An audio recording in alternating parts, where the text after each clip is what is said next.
সবুজে ঘেরা এক বিশাল জঙ্গলের পাশে ছিল একটি শান্ত গ্রাম। সেই গ্রামের পাশেই ছিল এক পুরনো বটগাছ, যেখানে নানা রকম পাখিরা বাস করত।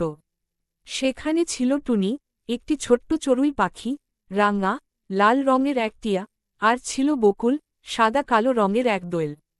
একদিন সকালে টুনি খুব চিন্তিত মুখে বলল, বন্ধুরা, আমাদের জঙ্গলের গাছগুলো দিন দিন কমে যাচ্ছে।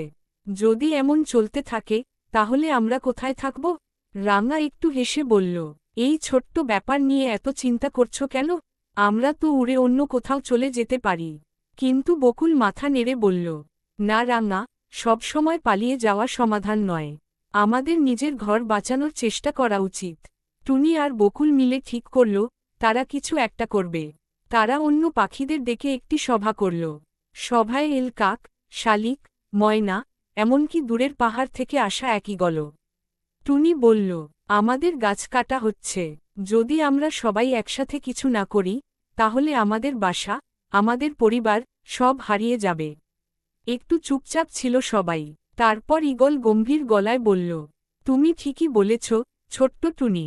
একা কেউ কিছু করতে পারবে না, কিন্তু সবাই মিলে চেষ্টা করলে আমরা জঙ্গলকে বাঁচাতে পারি। সবাই মিলে ঠিক করল, তারা মানুষের দৃষ্টি আকর্ষণ করবে। তারা প্রতিদিন সকালে গ্রামের চারপাশে উড়ে গিয়ে জোরে জোরে ডাকতে লাগল। প্রথমে মানুষ বিষয়টা বুঝতে পারছিল না।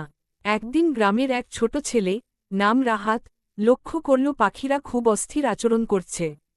সে তার দাদুকে বলল, দাদু, পাখিরা কেন এমন করছে? দাদু একটু ভেবে বললেন, হয়তো তারা আমাদের কিছু বলতে চাইছে। রাহাত পরদিন ভোরে পাখিদের অনুসরণ করল।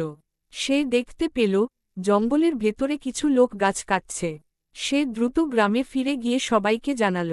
গ্রামের মানুষজন একত্র হল। তারা বুঝতে পারল, এই গাছগুলো শুধু পাখিদের নয়, তাদের নিজেদের জীবনও রক্ষা করে, বৃষ্টি আনে, ছায়া দেয়, বাতাস পরিষ্কার রাখে। গ্রামবাসীরা সিদ্ধান্ত নিল, তারা আর গাছ কাটতে দেবে না। তারা বন রক্ষার জন্য পাহারা বসাল এবং নতুন গাছ লাগানোর উদ্যোগ নিল। কিছুদিনের মধ্যেই জঙ্গলে আবার প্রাণ ফিরে এল। নতুন পাতা গজাতে লাগল, পাখিরা আবার আনন্দে গান গাইতে শুরু করল। এক সন্ধ্যায় টুনি খুশি হয়ে বলল, দেখো, আমরা পেরেছি।